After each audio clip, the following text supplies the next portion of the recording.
ये एक स्या रात का आखिरी पहर था।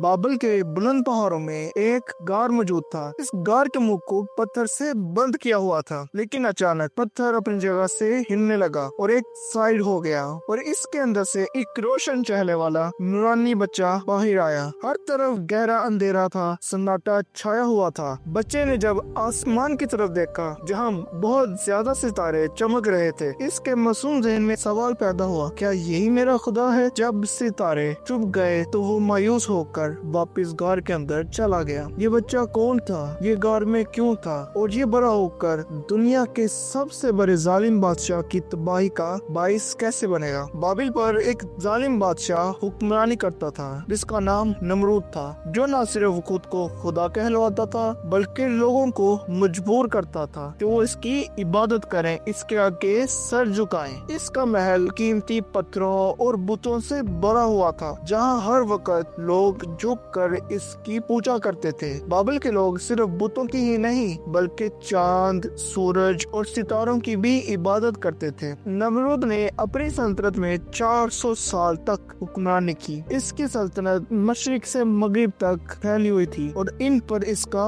खौफ तारी था। लेकिन फिर एक दिन ऐसा वाकया हुआ जिसने नमरूद को हिला कर रख दिया। नमरूद एक रात गहरी नींद में सो रहा था कि अचानक वो खौफ से जाग उठा। इसने ख्वाब में देखा कि आसमान पर एक भरा और चमकदार सितारा नमूदार हुआ है, जिसकी रोशनी ने चांद और दीगर तमाम सितारों की चमक को कम कर दिया है। नमरूद ने फौरी ही अपने दरबारियों और नजूमियों को बुलाया और इनसे अपनी ख्वाब की ताबीर पूछी। उन नजूमियों में से सबसे बड़े नजूमी ने ये ख्वाब सुनकर कहा, बादशाह, बहुत जल्दी तुम्हारी सल्तनत में एक ऐसा बच्चा पैदा होगा जो तुम्हारी हुकूमत को खत्म करेगा और सिर्फ एक खुदा का पैगाम लेकर आएगा। यह सुनकर नमरूद के चेहरे पर खौफ के आसार नुमाया हुए, लेकिन फिर इसका गरूर इसके खौफ पर गालिब आ गया और इसने फिर एक हुक्म दिया। इसने कहा, बाबल के तमाम मर्दों को शहर से निकाल दिया जाए ताकि कोई औरत मां ना बन सके, और जो औरत भी किसी बच्चे को जन्म दे इसे फौरी कत्ल कर दिया जाए। ये सुनकर बाबिल में एक क़यामत बर्पा हो गई। नमरूद के सिपाहियों ने पैदा होने वाले लड़कों को कत्ल कर दिया। ये जुल्म कई सालों तक चलता रहा, यहाँ तक कि 1 लाख से ज्यादा मासूम बच्चों का खून बहा दिया गया। लेकिन नमरूद ये नहीं जानता था कि जिस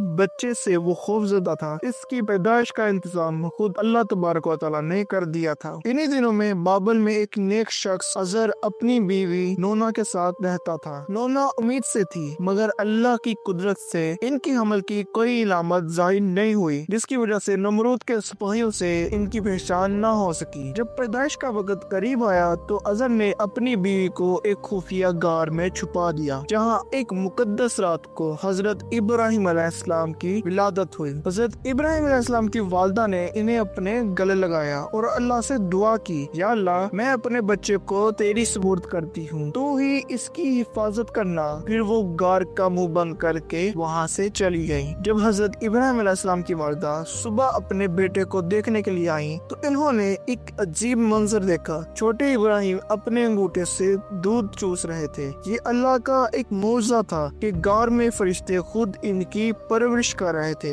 हजरत इब्राहिम अलैहिस्सलाम आम बच्चों के मुकाबले में तेजी से बड़े हो रहे थे। वो एक माह में इतने बड़े होते जितने आम बच्चे 1 साल में बढ़ते हैं। हजरत इब्राहिम अलैहिस्सलाम 7 साल तक इस गार में रहे, लेकिन जब पहली बार गार से बाहर निकले तो इन्हें एक नई दुनिया नजर आई। आसमान पर चमकते सितारे, चांद और सूरज, सब कुछ इनके लिए हैरानकुन था। इन्होंने आसमान में एक चमकता सितारा देखा और सोचा, क्या ये मेरा खुदा है? लेकिन जब वो सितारा गायब हो गया तो कहने लगे, मैं ऐसे खुदा को पसंद नहीं करता जो खुद मिट जाए। फिर इन्होंने चमकता हुआ चांद देखा और सोचा, क्या ये मेरा खुदा हो सकता है? लेकिन जब वो चांद भी डूब गया तो कहने लगे, ये भी मेरा खुदा नहीं हो सकता। फिर सुबह हुई तो सूरज की रोशनी ने पूरे आसमान को घेर लिया था। इन्होंने कहा, ये सबसे बड़ा है, शायद यही मेरा खुदा है। लेकिन जब वो सूरज गुरूब हो गया तो अल्लाह तबारक व तआला ने इनसे कलाम किया और फरमाया, मैं तुम्हारा रब हूँ और मेरे सिवा कोई माबूद नहीं। तब हजरत इब्राहिम अलैहिस्सलाम ने अल्लाह की वहदानियत को